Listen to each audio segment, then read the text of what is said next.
Sports Chat. I am your host, Nizzy, and in this video, you guys are going to be breaking down the NBA trade deadline for the Toronto Raptors. We got rid of somebody, you guys. We got rid of the guy we wanted to get rid of. Goran Dragic is no longer a Toronto Raptor, thank God. I mean, the dude was just not a pleasant time to deal with, obviously. Pops up at the Miami Heat game a couple weeks ago when he's supposed to be on personal leave for some personal issues that he's dealing with. Apparently, some personal issues that Dragic is dealing with. Obviously didn't work out. Him coming to the Toronto Raptors, never really expected it to work out, especially with his comments that he made about the Toronto Raptors during the offseason when he first got traded.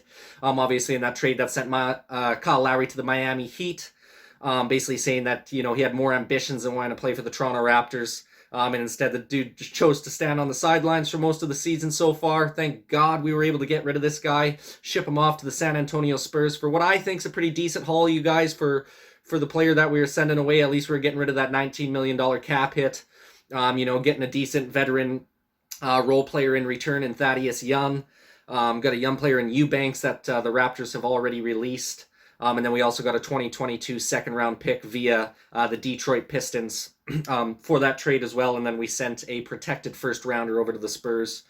So the only way, I think what happens there, I think if it's in the top 13 or the top 14 picks, the Raptors are this season, then we keep that pick and it turns into a second-round pick for the Spurs. So the only way the Spurs get that first-round pick is if we're not in the draft lottery, which I don't expect us to be in the draft lottery this year. I think the Toronto Raptors are going to most likely be drafting at the end of that first round anyways. And then you're going to be getting the Detroit Pistons second-round pick. So you're only going to be moving back maybe 5 or 6 slots. I think the Raptors are going to be able to go on a decent run here and make a good playoff push this season, you guys. I would not be surprised if the Toronto Raptors were able to get into that second round of the playoffs there. And have a bottom of the first round pick anyways. I think Thaddeus Young's a good addition to the squad. He's 33 years of age, I believe. Just a good veteran presence. He was actually a really good role player for the Chicago Bulls last season. I think he was averaging like 12 points and 6 rebounds coming off the bench for them last year. He's one of the better bench players in the league. So I think he can definitely do wonders for us in that bench unit that needs we so desperately need somebody to kind of step up and take a solidified role. Obviously, Chris Boucher and Precious Achiuwa have been doing a great job for us so far since we've kind of had that starting 5 solidified. I think Thaddeus Young can be a good addition to that group. He's another 6'8", 6'9" wing player who can defend multiple positions. Pretty good at rebounding as well, can hit some shots for you. So I think this is a good pickup just to add a little bit of depth to our bench there. I think we're still going to be running a tight bench unit, especially come playoff time. Nick Nurse likes running a tight bench unit throughout the season, so I wouldn't be surprised if we only got a 7 or 8 man squad running out there in the rotation. Come playoff time, I think Thaddeus Young will be able to be in that top 8 or so, being able to make an impact for us. But that's pretty well it for the Toronto Raptors, you guys. There was no other trades that happened on the day for the Raptors. There was some other talks going on throughout the league. Apparently, there was some talks about THT possibly getting traded to the Raptors. I'm really happy we did not pull the trigger on that one. I just don't think it's worth the time or the effort trying to rebuild and fix that guy's career. He's been in shambles with the Lakers. His confidence has been completely taken away from him playing over with that Laker team, so I'm glad we didn't go for him. There's a lot of other crazy trades as well with the Ben Simmons and James Harden swap. I think the Nets might have got the better of that one. If Ben Simmons is still capable as he was last year defensively, obviously Seth Curry going over there. I think Seth Curry's a great role-playing point guard for you. He's going to fit nicely alongside Patty Mills there with the New York Nets. So yeah, a lot of crazy trades.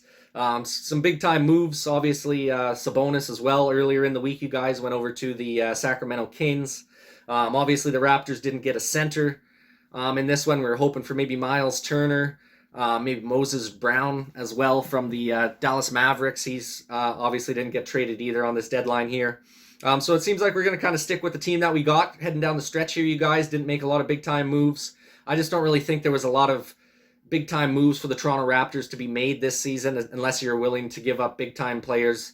One of the guys out of our starting 5, or you would have had to give up an Achiuwa or a Boucher, multiple first-round picks. I just don't think it was worth it in the Toronto Raptors mindset to be able to just, sell off a bunch of people to get maybe one player that, potentially won't even be playing for the team next year just to try and make a run this season, which I don't think we're going to have a great opportunity to win a championship this year anyways. I do think in the next few seasons, the way the Toronto Raptors build their organization up here, develop the young talent, I definitely think there's going to be that opportunity for a championship with this team in the near future.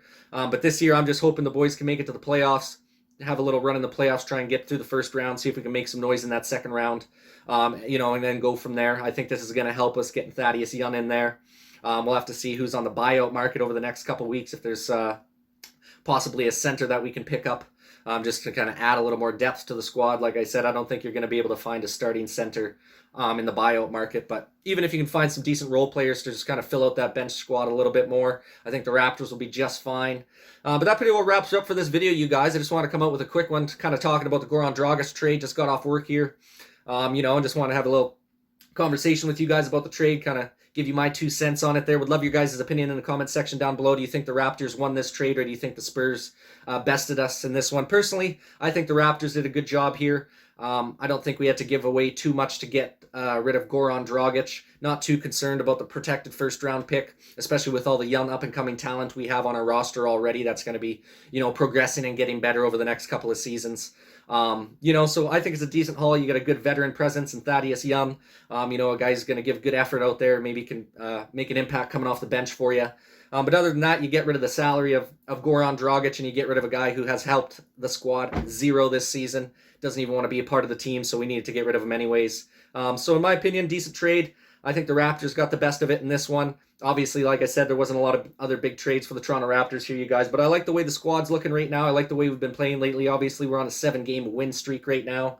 Hopefully, going to make it 8 tonight against the Houston Rockets. Coming up in an hour or so here. I think Fred VanVleet's going to be taking the night off in this one with a sore groin. So it's just going to be an opportunity for somebody else to step up in his shoes. So it should be another good one tonight, you guys. We'll have to see what happens going on down the stretch here, and see if this Raptors team can continue their newfound success here as of late, and keep this win streak alive. We'll have to see what happens. Like I said, would love your guys' opinion in the comments section down below. And that pretty well wraps her up for this video. Please go ahead and like this video if you like sporting content like this. Go ahead and subscribe to the channel if you're looking for more sporting content like this in the near future. Thank you guys so much for watching, man, and this is Nizzy with Nizzy Sports Channel.